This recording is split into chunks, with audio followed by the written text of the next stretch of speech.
I keep seeing posts about the Enneagram and whether it's a Trojan horse for the New Age community or for the Christian community. So the Enneagram was brought to the West, by Gurdjieff, and he never really taught the system as it's shown now. Somehow, people like Helen Palmer and others extrapolated the system into these types we have currently. And they're based on how people use their three centers and which centers predominate. So the head, the heart, and the will or instinctual center, depending on the tradition. So if you read Boris Moryayev, uh, he thought that Gurdjieff's work was simply lifted from Orthodox Christianity of the Eastern Church. So Gurdjieff got it from a brotherhood. We call it the Saruman Brotherhood. It might have been a different name. He traveled the world for some decades looking for the answers, and he found purportedly some secret brotherhoods that taught him the answers. This is like the Sufi tradition. And there are many books.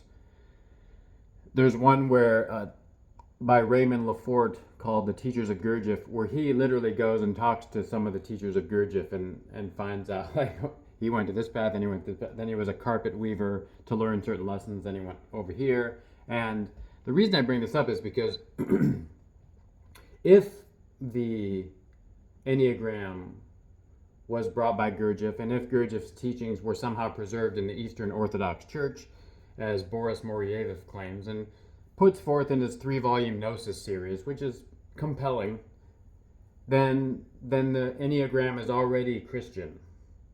And there are a lot of overlaps between Christian and Sufic doctrine anyway. So there are the esoteric and the exoteric teachings. Most of Christianity thrives on the outward teachings, the exoteric. And the esoteric, the inner, the secret, the hidden teachings are lesser known. Rudolf Steiner talked about these a lot, and there's a book that summarizes some of that in The Masters of Esoteric Christianity, it's called. And so it's not really a Trojan horse that's infiltrating anything. It's a system that was ancient in these brotherhoods already, and since these brotherhoods informed Christianity and were carried through in Christianity, and Christ in the Sufic tradition is an enlightened being, is a prophet, is a sage, etc.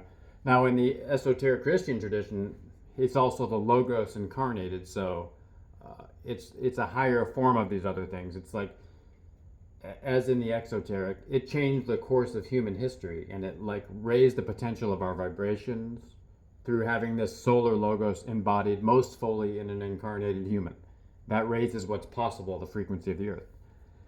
And we don't fully understand the mystery of Golgotha yet, as Steiner suggested, and I don't know exactly when we will. However, he said for a few thousand years the Christian mystery was like unfathomable, and all the early Christian teachers that got close were like stumbled onto it through blind luck or being very intuitive and kind of projecting out into the future. When we understand this story, it might mean this.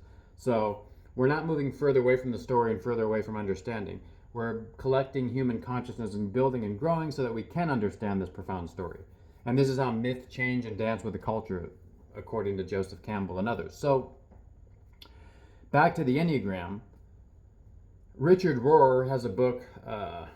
It's something like the Christian version of the Enneagram. And a lot of people are like, Richard Rohr is a heretic. He's not a Christian. And I don't know. However, the book, which I've read recently, is fairly compelling. And most likely, as I just said, the Enneagram was already Christian. So there are a lot of Christians that aren't really Christian, right? They follow a certain fragment of teachings. If there's a certain like, school of thought in Christianity, Christianity has been divided 1,000 times. Yet the Christian impulse, as Steiner calls it, we know what that is. That's following the teachings of Christ. Of course, we have to find out what those are through introspection and through study and through learning and through scholarship. A lot of people just blindly follow one school and they're like, I know what Christianity is and you do not. And of course, those people are the furthest off. And they're where, like, it's kind of the school where you can't enter psychoanalysis because it's a sin, or anything that doesn't rely on prayer is a sin. It's the superstitious school of Christianity. in my mind, in my mind, Christianity is so much deeper and broader and more beautiful and uh, more of a catalyst to awakening than that school of thought. So some of the people that are saying the Enneagram's like evil and it's Richard Rohr is a bad guy and it's going, I mean, who cares, right? Find the teachings that help you evolve most as a human, and if you find the Enneagram to be in line with your Christian faith, then it's okay. If you find it makes you a better person, then it's worth doing. If you find it pigeonholes you into a type and you're like, I now feel like this type, I am more robotic, that's not what it is. And in the Christian perspective, when Gurdjieff taught it, again, he never made it as a system of types.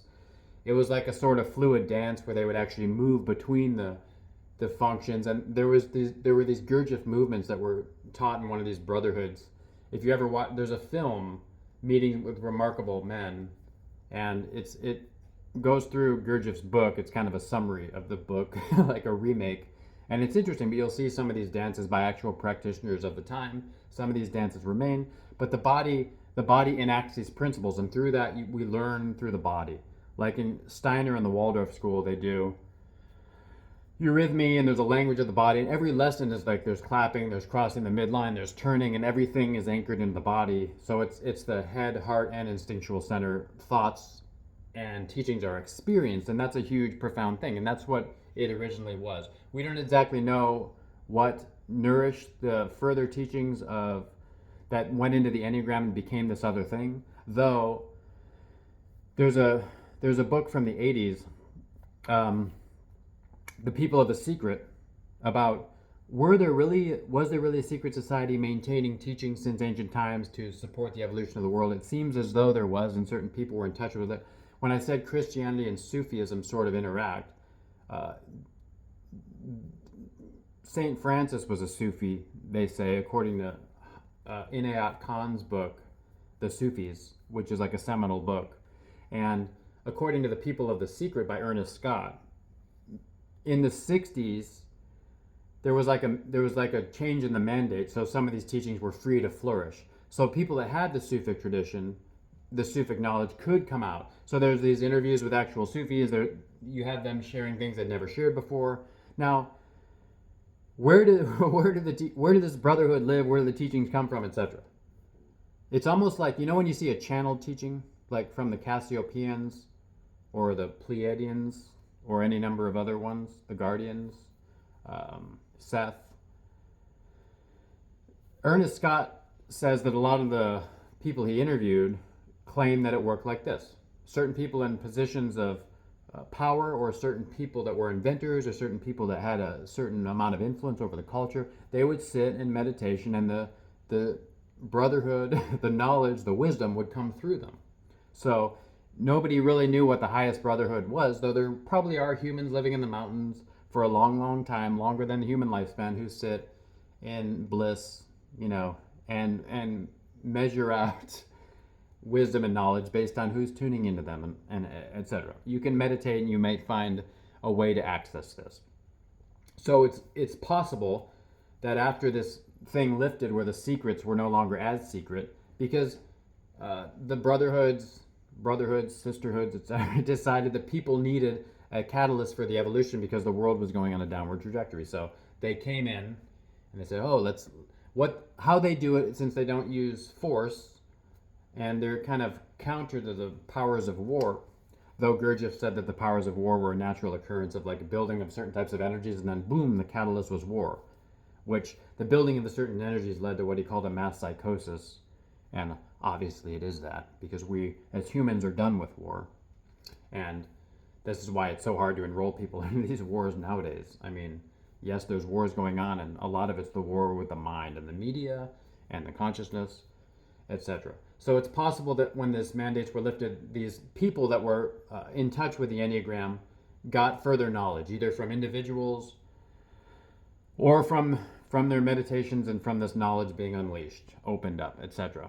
So in People of the Secret, he talks about some people are allowed the knowledge, people that have a certain capacity to do the right thing, to judge in the correct, mindful way. And then there are people, it's harmful to get the knowledge. and they are blocked from accessing some of this. And they try in their ways, and they do their satanic rituals, and they do whatever else. It's not exactly simple, this whole equation. So I just wanted to point out, like, people saying it's black and white, why do people want to, out beyond right and wrong, out beyond the idea of right and wrong, there is a field. I will meet you there, where the soul lies down in the grass, and the world is too full to talk about. And even the phrase you and I doesn't make any sense. That's a Rumi poem, Rumi being a profound disciple of Sufism, and that's showing that there's no living in these dualities. Like Werner Erhard gave a talk in the 80s about, you're on a train going toward the end of the world, and everyone's running to the right of the train, then they're running to the left, and they're running to the right again. Like, you could see this as the political dualities. And the news is like, go here, now go here. And no one's going out in front of the train and laying a new piece of track. And that's what we need to do. So running back and forth between these dualities, this is right, this is wrong, this is wrong, this is right, it doesn't help the equation. So we need to do what helps the equation. So I just wanted to put that out about the Enneagram. The Enneagram, in my experience, can be profound and beautiful. I like the Richard Rohr Christian teaching, liking being subjective, because it doesn't pigeonhole people. There's like a root potential sin and a root potential temptation and a root potential gift, and you can embrace or decline any of those. So in my mind, that makes it beautiful. I did a test before I was a 9, and then I did a test recently and it said a 5, so I learned about the 5, and I think that is fascinating too. Some of the online tests, I will put a link to one that I like, are not as accurate. It's more accurate to read the book and kind of see what you resonate with and then do the test, just to kind of back up, because the test is obviously an oversimplification. A lot of people are like, I don't resonate with this thing. This test said, well, you're not answering the questions accurately, you don't know the correct answers, you're wavering on a lot of them, so you're in between the two, etc. Again, in the description soon, I will put a link to the test that I've gotten the best results with. You may get other results. The Enneagram is that symbol, and there's a lot of relation to the different types, the way they dance and move, and the wings, and I find it to be powerful. Like any powerful system, it's obviously co-opted by the powers that be and corrupted and virtually destroyed. And let's expect that. And let's still find a way to use it if we need to analyze ourselves and others and to find more beauty in the world. So, thank you so much. I'm Stephen Budden. I help people transform their lives. I'll see you on the other side.